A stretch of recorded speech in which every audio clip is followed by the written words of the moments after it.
Adesso inizieremo la nostra settima riunione sul trattato della vera devozione alla Santissima Vergine. Giusto in quel momento, in questo momento, oggi, in questa prima parte, mediteremo proprio le verità fondamentali della devozione a Maria. Sono le principali verità, sono 5 verità fondamentali che San Luigi stabilisce. Però prima di questo faremo come introduzione raccontare un fatto, un bel miracolo. Quello che conoscono per esempio il paese Ecuador. C'è una capitale molto bella, diciamo piena di chiese, di tanti miracoli. E c'è lì un santuario in Quito, nell'Ecuador, dedicato a Gesù del Gran Poder. No? Una devozione molto conosciuta lì, e Gesù del grande potere. E ha una statua di Gesù molto bella, Gesù rappresentato nel momento, no?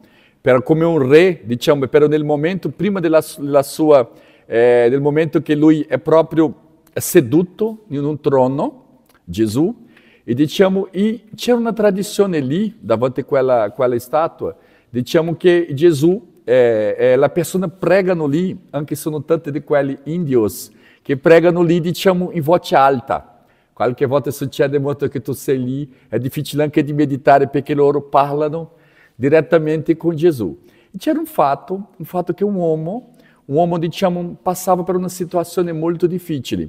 Aveva perso il suo lavoro, c'erano almeno 3 figli, la moglie, e ha perso il suo lavoro e ha cominciato a pregare davanti a Gesù, la statua di Gesù. Che Gesù è la statua di Gesù seduto nel trono e guardando così l'alto. E succedeva che quando pregava lui mi ha detto: Gesù, adesso sono in una situazione così difficile perché ho perso il mio lavoro, non ho più soldi, devo trovare una soluzione per pagare i miei debiti. E succede che quell'uomo che pregava con tanta fede, la statua di Gesù prende vita, bassa un po' la testa verso di lui, no? Il sguardo, e diciamo nel piede c'erano una scarpe d'argento molto bella così, e lui diciamo alza il piede e getta la scarpa nella sua mano, no? E lui prende lì la scarpa così contento, dice: ma che miracolo, no? Gesù ha donato le sue scarpe, diciamo, d'argento, e quell'uomo così contento cerca uno di quelli, diciamo, come si vede, compra oro, no? E argento, no? Ci ha cercato quello lì e ha presentato: guarda, io devo lasciare qui, vendere queste scarpe qui perché devo pagare i miei debiti, però desiderio anche di altra volta restituire tutto. Insomma, va bene. Però quando quello che lavorava lì dice: lo so di chi è queste scarpe, che era conosciuta. E dice: è di Gesù del Gran Potere. Dice: tu puoi aspettare un po' che devo vedere, diciamo, quanto pesa, le altre cose. E che cosa lui ha fatto? Ha chiamato i poliziotti. Guarda la situazione di questo uomo, no? C'erano i debiti e adesso ha chiamato i poliziotti. L'uomo quando arriva, immaginate che l'uomo aspettava dare una soluzione ai suoi problemi, è andato in carcere. No? E ha cominciato a spiegare questa bella storia. No, Gesù che mi ha donato. Ma tutti quelli lì non credevano davvero in questa situazione. E poi non soltanto essendo, diciamo, una rapina, però diciamo, essendo, diciamo, di qualcosa di sacro, era, diciamo così, ha avuto una condanna fortissima. Diciamo proprio la pena capitale per questo uomo che ha fatto in un certo senso anche una profanazione, ha rubato un oggetto sacro così caro a tutti del Quito, no? Ma immaginare come, diciamo, adesso il cuore di questo uomo. Un uomo dal quale, diciamo, poco tempo dice la situazione è diventata peggio, no? Lui pensava che ha trovato la soluzione, e che cosa ha adesso? Diciamo, un problema più grande. Soltanto che giusto prima del momento della sua esecuzione, lui ha chiesto al giudice, disse: posso pregare un'altra volta davanti alla statua di Gesù del Gran Potere? E il giudice: sì, può, ma dice un po' attento, no? Ha inviato diversi altri poliziotti, giudici insieme. E succede che, essendo lì, questo uomo che cosa fa?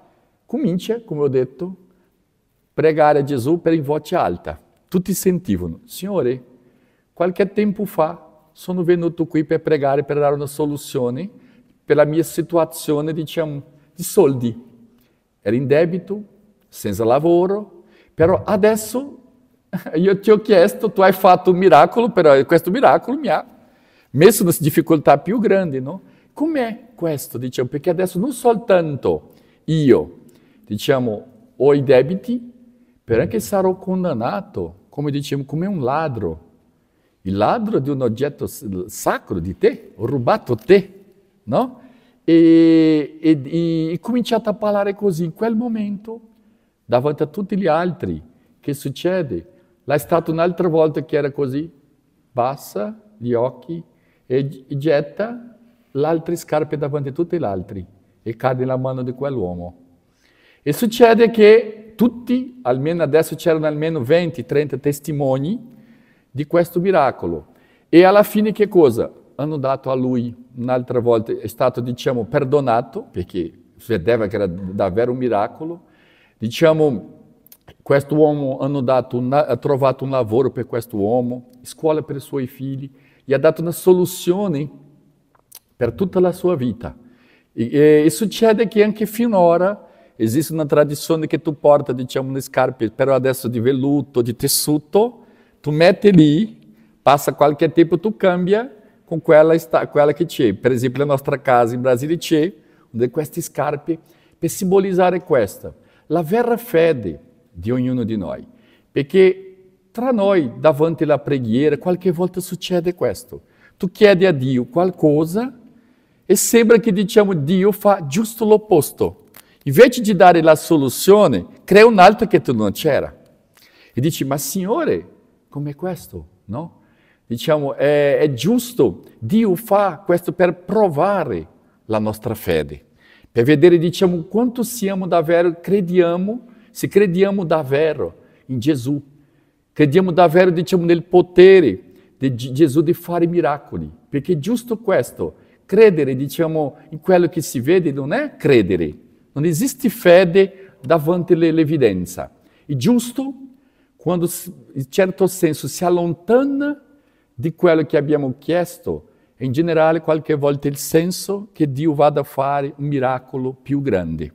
E diciamo, quello che ama Gesù, quello che ama davvero la Madonna, qualche volta la sua vita è piena di così. Il nostro fondatore diceva una volta che la nostra missione tante volte è come un fiume cinese, non so se hanno visto, perché in generale c'era una pianura nella Cina, e il fiume che succedeva? Quando si guarda, diciamo, in aereo è molto possibile vedere, e principalmente nei posti dove, diciamo, prima del fiume entrare nel mare, un'area molto piana.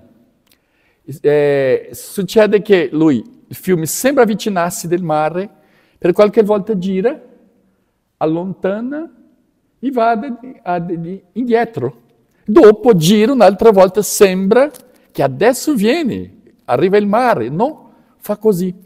Dice, qualche volta la nostra vita è come un fiume cinese. No? O succede che, diciamo, tu pensi che adesso è così vicino la soluzione, ma sembra che la soluzione si è allontanata. No? Così è la nostra vita. Qualche volta siamo così vicino della soluzione, però qualche volta sentiamo che la soluzione si allontana. Però quello che guarda dall'alto vede che, diciamo, alla fine il fiume va ad arrivare al mare. Ossia, la soluzione viene. È questo che dovremmo sapere, che nel corso della nostra vita può avere, diciamo, momenti che siamo più vicini di quello che vogliamo, però siamo momenti che sembra allontanarsi di quello che vogliamo, ma tutte le acque vanno verso il mare. E tutti noi, quelli che amiamo a Dio, andiamo verso Dio. E così dovremo cercare, diciamo, che cosa dovremo sempre, diciamo, credere in questo capitano che porta la nostra vita. Perché tutta la nostra vita troviamo davvero un senso, un vero significato. E così, per questo siamo riuniti qui, San Luigi ricorda, perché qualcuno ha una ragione più profonda di essere riunito oggi qui. È il desiderio di crescere nella vita spirituale, desiderio di dare una soluzione a qualche problema. Qualche volta sentiamo che manca qualcosa dentro della nostra vita che questa consacrazione può dare. E questo siamo qui riuniti adesso. Vediamo, anche se velocemente, i 5 punti sulla, diciamo, la verità fondamentali della devozione a Maria. Nell'altra parte, nella lezione, diciamo, 8, vediamo una cosa importante, perché San Luigi dice, il libro è il trattato della vera devozione alla Madonna. Si parla della vera devozione, come ho detto, perché esistono false devozioni. E lui va a rappresentare le 7 false devozioni. Noi, certo che non, diciamo, vogliamo essere della vera devozione, ma sentiamo dentro del nostro cuore, dobbiamo fare un esame di coscienza, alcuni punti che fa ricordare in qualche modo, non dico una falsa devozione che non abbiamo alla Madonna, però diciamo che non è una devozione così pura. E così cercheremo nella seconda parte di meditare questo. No? E viene questa, diciamo che il prima verità fondamentale. Gesù Cristo è il fine ultimo della devozione a Maria. Lui prende un'altra volta questa idea perché dicendo, tutti, diciamo, come tutte le acque vanno verso il mare, qualsiasi devozione ai santi, qualsiasi devozione alla Madonna sempre porta verso Gesù.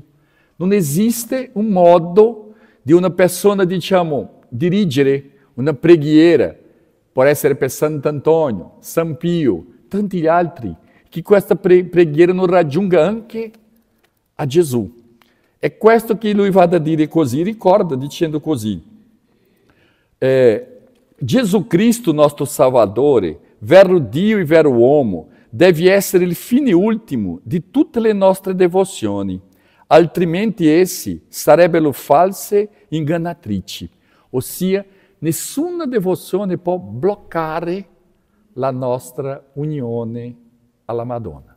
Ma San Luigi va a parlare più avanti, diciamo come per esempio, qualche volta vediamo i protestanti che cercano di dire che non può essere devoto della Madonna, perché la Madonna, come diciamo, essere devoto della Madonna non è pregare a Gesù Cristo. No, vediamo che cosa significa, no? E dice giusto così, Gesù Cristo è l'alfa e l'omega, è il principio e il fine di tutte le cose. Noi non lavoriamo, come dice l'Apostolo, che per perfezionare ogni uomo è Gesù Cristo. Lui deve sempre ricordare questo, però San Luigi va anche a ricordare altre cose. Nel punto 62, adesso siamo nel 62, dice così, se noi dunque stabiliamo una solida devozione alla Santissima Vergine, ciò non è che per stabilire più perfettamente quella di Gesù Cristo e per dare un mezzo facile e sicuro per trovare Gesù Cristo. Dice che come la Madonna è come questa porta, è come questa persona che ti avvicina da Gesù. Nessuno conosce meglio, diciamo, il figlio che la madre. E diciamo, nessuno ha amato così Gesù Cristo come la Madonna.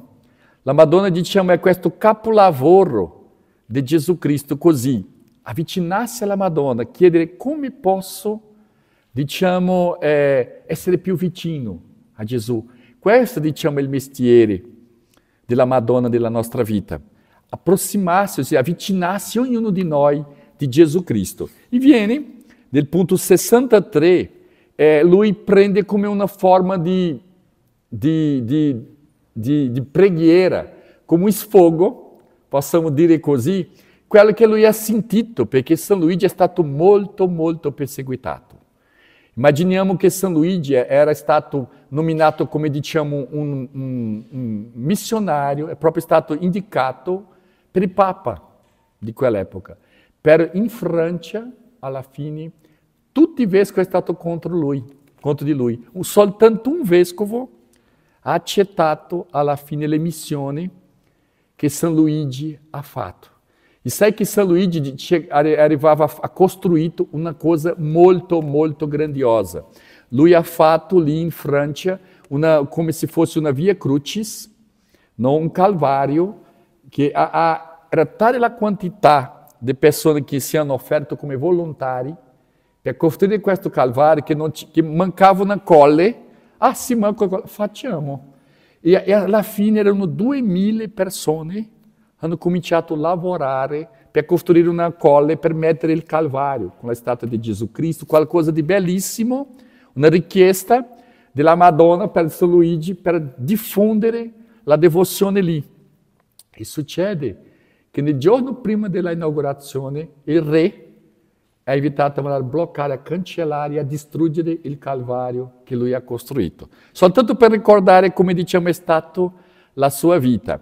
E succede che lui adesso era un uomo così devoto, così diciamo pieno d'amore a Gesù e alla Madonna, che lui diciamo qui presenta come un sfogo, diciamo perché lui cercava, era molto fondata, tutta la sua dottrina era molto diciamo attaccata diciamo alla dottrina cattolica, perché lui sapeva l'odio di quello che non amavano davvero la Madonna, e cercava di seguire come si deve.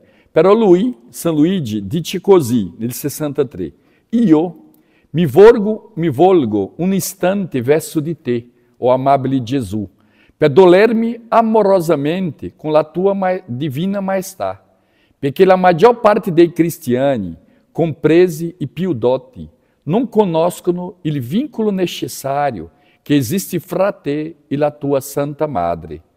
Tu, ó Signore, sei sempre com Maria e Maria, é sempre com te, e non può essere senza di te, altrimenti ela cesserebbe d'essere quello che è.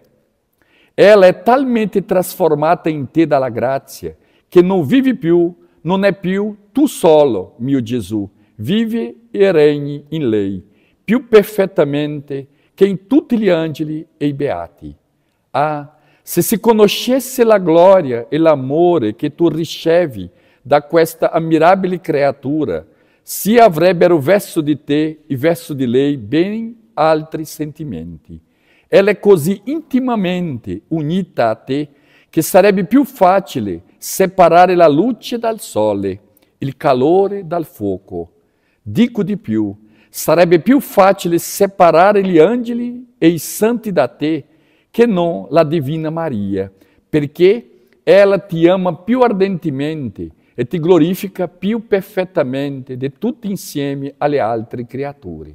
Lui continua a spiegare, diciamo, questa unione tra Cristo e la Madonna. E vediamo adesso, nel punto, un salto, no?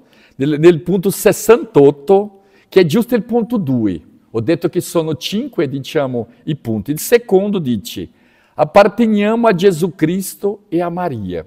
Qui San Luigi comincia a utilizzare questo termine che abbiamo spiegato all'inizio, che è la schiavitù d'amore alla Madonna. Abbiamo spiegato all'inizio che cos'è essere schiavo, diciamo una parola così forte, diciamo, e brutta, se ricordiamo la storia. Per lui vuol dire che è una schiavitù d'amore. Lui anche spiega 3 tipi, no? Di schiavitù. Una è schiavitù naturale, quando una persona nasce direttamente schiavo. In certo senso, apparteniamo a questa schiavitù naturale perché? Perché Dio è il Signore di tutte le cose. Siamo nati, siamo creature di Dio, no? Diciamo, quando siamo nati, diciamo, dipendiamo totalmente di Dio. Un'altra schiavitù, diciamo, è una schiavitù quella che è forzata. Una persona ti prende, adesso tu sei mio schiavo, e questa schiavitù è in certo senso quella che è successo in tanti secoli. Qui a Roma, basta dire che nel periodo del Roma antica, 70% della popolazione di Roma, almeno qualche volta, erano di schiavi, no? La maggioranza del popolo che viveva qui era un popolo schiavo. Così diciamo, è quella di una schiavitù forzata, quella che la persona non voglia. E lui parla del terzo tipo di schiavitù, una schiavitù d'amore, che diciamo, la persona dice, io posso, ho il diritto di allontanarmi, però voglio essere vicino a te, no? Voglio essere vicino a te. Quante volte, per esempio, abbiamo visto fatti, no? Che per esempio un figlio è in carcere. Io ho visto una madre che, diciamo, ha chiesto di essere lì, no? Un fatto che è successo, di essere lì, diciamo, vicino, guarda, posso essere dentro del carcere con il mio figlio? No, il figlio era dentro del carcere, la madre vicina, per essere, diciamo, la madre era libera, ma vuole, diciamo, questa vicinanza che ha fatto, diciamo, in certo senso, in prigione per l'altro, no? È bello vedere qui, per esempio, abbiamo qui tanti altri, un ordine religioso, per esempio, missionari, no? Non so se dicono così, che era un ordine religioso che era dedicato, diciamo, a salvare quelle persone che erano diciamo, portate come schiavi nei paesi musulmani. E succedeva qualche volta questo fatto, no? Che diciamo una persona andava, deve dopo cercare quel riscatto, quel valore, no? Per salvarsi, un religioso rimaneva lì come schiavo dell'altro fino a quell'altro venisse. E c'era un tempo, no? 6 mesi per conquistare quei soldi, per libertare. Se non arriva in quel prazo, quel tempo, che cosa succedeva? Moriva per l'altro. Vede come, diciamo, un ordine religioso nato per salvare gli altri che erano in schiavitù, no? E c'è quel fatto di un santo che è arrivato giusto il momento di pagare il riscatto, no? E non è arrivato a tempo. E hanno proprio, diciamo, lui è stato nella forca, quando è aperto, è caduto, ma che è successo? La Madonna passa a lui e rimaneva con la mano appoggiando il piede, no? Che diciamo non forzava. E loro pensavano che era morto, lui è passato diverse ore lì, dopo qualche tempo arriva quello che correva perché dice, e penso no, la Madonna ha salvato, diciamo così. Così nella schiavitù d'amore, qua dice, io sono libero, però voglio essere suo schiavo d'amore. E tra noi, dico, tra gli araldi, tutti quelli che seguono, salutano, diciamo, questo è schiavo di Maria, questa è schiava di Maria, il modo anche di chiedere che cosa? L'umiltà. Perché oggi succede che alcuni esigono dell'altro, hanno un'esigenza dell'altro di trattare per il tuo, diciamo, titolo. Se tu sei un maestro, se tu sei un dottore, se tu sei un avvocato, alcuni si arrabbiano, dicono così. E dicono, no, io voglio essere chiamato di schiavo.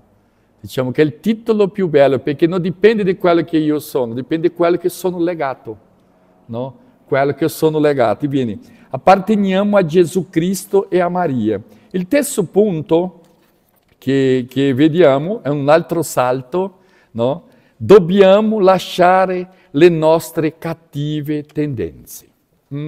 Questo punto adesso comincia a entrare dentro la nostra anima. Un invito, diciamo, dobbiamo lasciare le nostre cattive tendenze. Perché? Le nostre migliori azioni sono ordinariamente contaminate e corrotte dal cattivo fondo che vi è in noi. Qualche volta, diciamo, siamo capaci di fare un'azione buona, però con cattiva intenzione. È qualcosa che, diciamo, dentro anche del diritto occidentale. Il diritto occidentale è molto legato fino ad oggi a quelli che sono avvocati e che hanno studiato anche, diciamo, il diritto in altri paesi che non c'erano nessuno nel passato, nessun legame con, diciamo, con la cristianità, con l'Occidente, quel paese dell'Oriente. Mancano qualche volta dentro del diritto di loro un elemento che è stato legato dentro della Chiesa cattolica, che si lega anche alla confessione. È la nozione da intenzionalità, no? la nozione di certezza. Quando la persona fa un atto, logico che quell'atto è importante, l'atto è se stesso, ma diciamo dovremmo capire che cos'è l'intenzione che una persona fa. No? Un'altra dicono così, che attenzione anche quando una persona fa un elogio all'altro, no? Fare un elogio all'altro è un atto buono, no? Dice attenzione, perché anche diciamo i tuoi nemici sono capaci di ti fare elogi, no? Con un intuito cattivo, no? Di conquistare anche diciamo la tua attenzione e dopo di fare il male. Dici, per questo un lato che sembra bello, un elogio, alla fine è un'intenzione cattiva. E questo che vuole dire così. Quanto si mette dell'acqua pulita e limpida in un vaso che sa di cattivo, o del vino in una botte, in cui interno fu guastato dall'altro vino che vi fu messo. L'acqua limpida e il buon vino si guastano e ne prendono facilmente cattivo odore. Diciamo, abbiamo, lui vuole dire in altre parole, tante buone intenzioni. Però quando mettiamo dentro di questa buona intenzione una cattiva intenzione, è come una goccia, diciamo di un veleno, dentro di un'acqua così pulita. Dice, dovremmo chiedere in questo corso anche questa grazia, di purificare le nostre intenzioni. San Luigi, lì nel punto 79, nel fine, utilizza, diciamo, una frase molto, molto conosciuta, anche forte, che lui paragona il nostro interiore, perché qualche volta noi siamo, diciamo, abbiamo un concetto molto, diciamo, ottimista verso se stesso, no? Dico come essendo prete, non succede questo qui in Italia, perché io viene una persona a parlare, no? Fare una chiacchiera, viene tutta la famiglia e si parla separato, dopo si fa una riunione con tutti, è qualcosa anche bella. È difficile, no? Dice così, viene il marito e dice, ma mia moglie è cattiva, e racconta tutte le cattivelle. E tu dici, ma che moglie è cattiva, che donna cattiva, no? Viene la moglie e dice che l'uomo così, sembra lui l'uomo totalmente cattivo. Ah, sono due cattivi. Aí viene i figli e parlano dei genitori, ma sono tutti cattivi. Però, curiosamente, ognuno considera se stesso buono. E, alla fine, quale è con la verità? No? Quale la persona porta la verità? Dice, perché il concetto che tante volte abbiamo di se stesso è un concetto che manca umiltà. Logico che abbiamo qualità e abbiamo anche difetti, ma capacità di riconoscere i difetti. E oggi il mondo presenta, per esempio, oroscopo, tante altre cose, è capace di presentare tutti i tuoi difetti come virtù.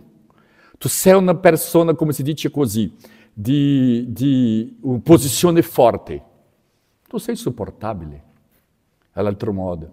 Tu sei una persona che è molto decisa di quello che fa. Tu non accetti l'opinione degli altri. Diciamo, tu sei una persona, diciamo, molto... tanti altri modi che possiamo vedere che si presenta un difetto con apparenza di virtù. E guarda che, diciamo, è difficile stabilire dov'è l'equilibrio, no? Dice là, il demonio, un autore diceva, è come un orologio, c'è un pendolo, no? Si dice così, che va così, così dice. Se tu è qui, il demonio dice un applauso per te. Se tu sei qui, un applauso per te. Se tu sei una persona troppo attiva, benissimo. Tu non sai, diciamo, riposare, nem fare riposare gli altri. Però se tu sei una persona così tranquilla che sembra che è morta. È come dice il mio paese, diciamo, è morto per dimenticato di cadere. Alcuni sono così, no? Perché è così, diciamo, fermi che non fa niente. Che tu devi qualche volta agire e da quella volta riposare. Nel corso, altre volte devo fare un'altra volta il corso sui temperamenti. Ho fatto una volta qui, adesso farò un più lungo, più preciso. Lui racconta così, quelli che sono colerici, persone che hanno capacità di dominare, gli piace sempre comandare a tutti e obbedire a nessuno. Loro dicono così, che un consiglio che dà ai colerici, tu devi fare qualche volta vacanze. Dice, ma la vacanza non è per te, è per gli altri. Gli altri devono riposare di te. No? E questo diciamo così. Il demonio gli piace quando la persona non è nell'equilibrio. E anche diciamo, vedere soltanto i difetti di se stesso ti porta a depressione. Perché così deve avere l'equilibrio. Deve essere, come io dicevo, non pessimista o ottimista. Deve essere realista.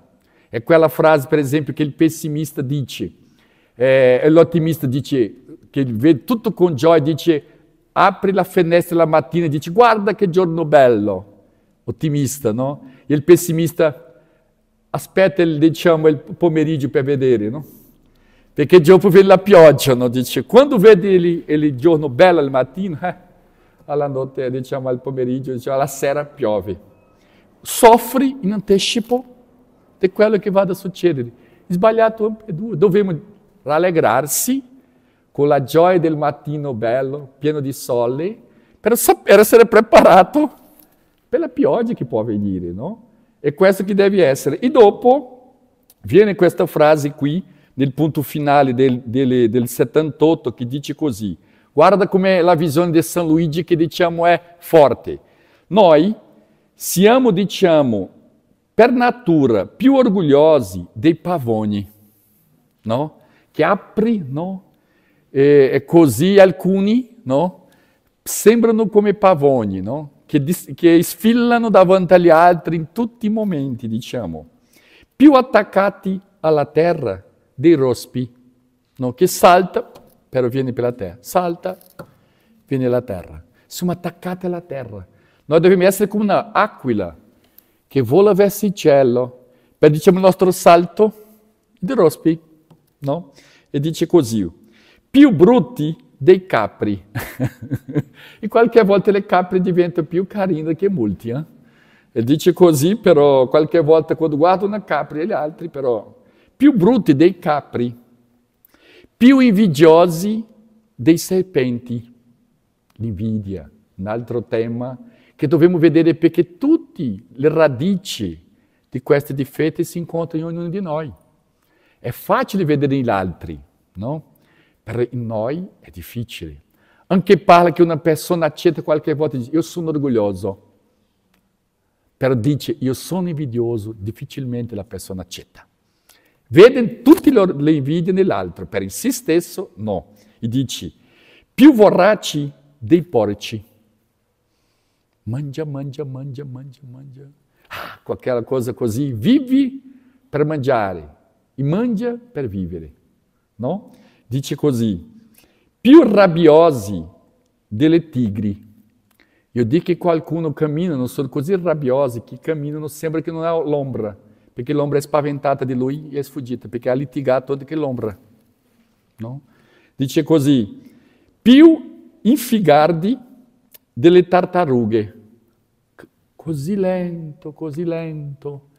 No, è come diciamo in italiano, non diventa una rima, però talento, una persona di talento è lento.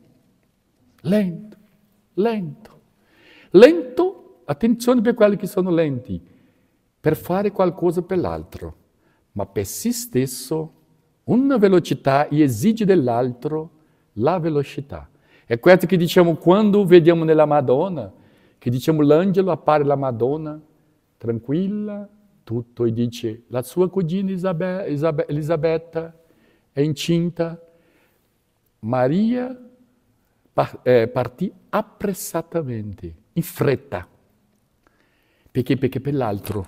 Se per l'altro deve avere fretta, per se stesso lento. Quando tu chiedi una persona invia un messaggio, ma vuole che tu risponda in quel momento lì. Non dà 5 secondi, ha visto. Tu hai altre cose da fare. Però tu invia la stessa persona, osserva, dimentica di te. Vede che diciamo, quello che esige molto dell'altro, manca verso se stesso, dice. Più deboli delle cani e più incostanti delle banderuole. D'accordo col vento.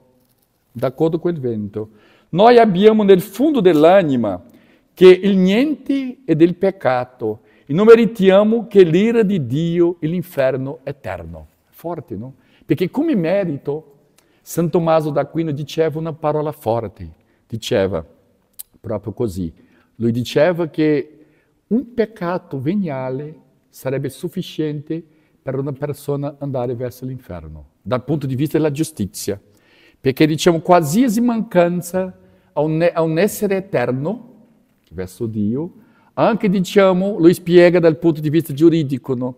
Una mancanza, un'offesa a un essere eterno, ha diciamo una punizione eterna, no? E vediamo come è misericordioso Dio con ognuno di noi. Ma dovremmo sapere che siamo riscattati, che Gesù è morto nella croce per ognuno di noi. Ed è questo che è bello. E il punto 4, dovremmo finire, che il tempo è anche finito, dice: abbiamo bisogno di un mediatore presso lo stesso mediatore, Gesù Cristo. Gesù è il mediatore, come dice la Bibbia. Diciamo, bisogniamo di qualcuno che sia anche mediatore verso il mediatore, no? E questo è il punto 4. E il punto 5, che è l'ultimo, dice così: si riesce difficile conservare la grazia di Dio, ossia, per mantenersi in stato di grazia, soltanto una grazia di Dio per mantenere, perché praticare un atto buono bisogna anche tanto sforzo per mantenersi praticando o lato buono, no? È una persona, per esempio, la pazienza di una madre verso un figlio. Qualche volta, diciamo, la natura ti fornisce questo amore verso l'altro, perché è qualcosa di istintivo, no? È un istinto che tu hai verso il figlio, per mantenersi davanti tanta ingratitudine, mantenersi dicendo amando sempre, è una grazia di Dio, perché umanamente falando la tendenza nostra è cadere, basta, no? E così finiamo questa prima parte e entriamo nella ottava lezione, no?